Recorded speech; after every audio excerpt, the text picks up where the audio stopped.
Nanouk of the North is regarded as the first major non-fiction feature made in the days before the term documentary had even been coined. Surprisingly for a film often cited as the first of an entire genre, much of the action was faked. Despite the Eskimos in Canada having already moved on from igloos and spears to cabins and guns, filmmaker Robert Flaherty asked them to reenact their traditional lifestyle for the camera. In 1995, Charles Dance played Flaherty in Kablunak, the story of how Flaherty made Nanouk of the North.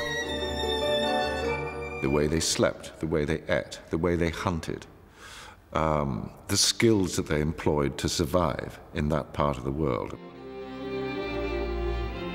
Rather than simply record events, Flaherty staged scenes to get the shots he needed. He even built half an igloo so he could film its interior. And he would rehearse. People would say, you know, I don't like that. Let's do that again. Just please do that again.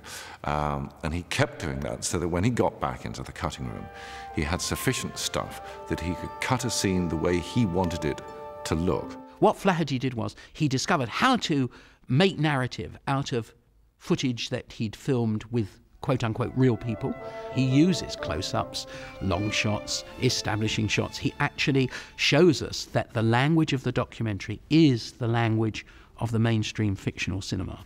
The documentary does what any good novel does, which is it takes the building blocks of reality and arranges them in such a way, not so as to fake the message, but rather so as to bring it closer to what is actually happening. He believed in a means to an end. He knew the end that he wanted, and if the means that he used to achieve that end were in some way contrived, it didn't bother him. It didn't bother the cinema audiences either, who made it one of the most successful films of the 20s. It was released as a kind of second feature with a Harold Lloyd film. And to Pathé's astonishment, people were coming out of the cinemas talking about this funny little film about Eskimo people, rather than the Harold Lloyd film. And that's what they were queuing to see. I think it was that film that gave Robert Flaherty his title of Father of the Documentary.